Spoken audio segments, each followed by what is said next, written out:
आगे बढ़ेंगे, बात ग्वालियर की करेंगे, जहां कांग्रेस ने संविधान बचाओ रैली की, जिसमें दिग्गज नेताओं ने केंद्र सरकार पर जमकर निशाना साधा।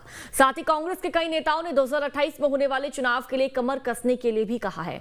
रैली में पूर्व मुख्यमंत्री दिग्विजय सिंह ने कहा कि यह रैली संविधान बचाओ रैली है, अगली रैली होना चाहिए संविधान बताओ, संविधान पढ़ाओ, संविधान में है क्या, अब ये बताने की आवश्यकता है। दिग्विजय सिंह ने सरकार पर निशाना साधते हुए कहा कि कांग्रेस ने अनुसूचित जाति जनजाति के 3.5 लाख लोगों को पट्टे दिए थे, जो इस सरकार ने निरस्त कर दिए। कांग्रेस की इस रैली पर बीजेपी ने पलटवार करते हुए कहा कि संविधान की सबसे ज्यादा अवहेलना तो कांग्रेस पार्टी ने ही की है।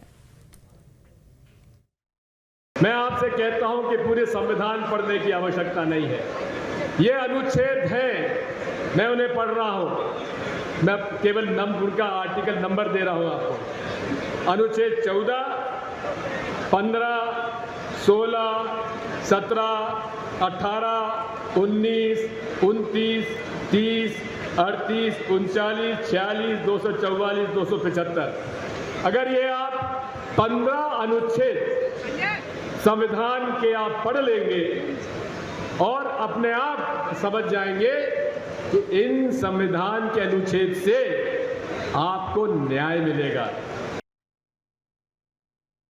इस देश का संविधान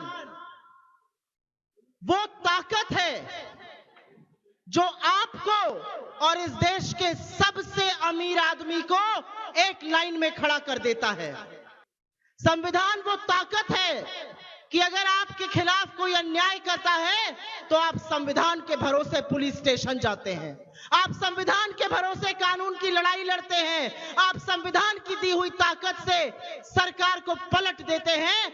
आपको ये ताकत इस देश के संविधान ने दी है, अपनी ताकत को भूलिए मत, और इसीलिए उस ताकत को बचाना जरूरी है। कांग्रेस पार्टी के सिपाहियों ने हमारे पूर्वजों देश की आजादी के लिए सैकड़ों साल लड़े, अपनी शहादतें देते रहे। हमारे महापुरुषों ने संविधान बनाया, हमारे महापुरुषों ने संविधान लागू किया। हमारी सबकी जिम्मेवारी है, जैसा सुप्रिया श्री जी ने कहा, खून की अंतिम बूंद तक अगर संविधान की रक्षा में अपनी शहादत देनी पड़ी तो तैयार रहोगे कि नहीं रहोगे। इस देश की आत्मा है संविधान, इस देश की आत्मा है वोट का अधिकार। मैं आप सबसे आग्रह करता हूं, अगर अपने वोट के अधिकार को सुरक्षित रखना है तो कांग्रेस पार्टी का कार्यक्रम हो, चाहे जिले की रैली हो, चाहे विधानसभा की, चाहे घर घर जाने की, एक एक कांग्रेस का परिवार उसको निभाएगा। ग्वालियर में कांग्रेस ने संविधान बचाओ एक बड़ी रैली की और इस रैली में कांग्रेस ने सरकार पर यह आरोप लगाया है कि देश का संविधान खतरे में है। कांग्रेस ने जनता को ये भी समझाया कि संविधान के अनुच्छेदों को पढ़ेंगे तो आपको लगेगा कि कैसे संविधान खतरे में है। हालांकि बीजेपी के नेता कई बार ये बात कह चुके हैं कि कांग्रेस बताए तो संविधान कहाँ खतरे में है, लेकिन पूर्व मुख्यमंत्री दिग्विजय सिंह ने अनुच्छेदों का हवाला दिया। साथ ही साथ कई नेताओं ने तो ये तक कहा कि आने वाले 2028 में जो विधानसभा के चुनाव में हैं उसमें अभी से संकल्प ले लें, क्योंकि अब ये चुनाव संवैधानिक चुनाव होना चाहिए।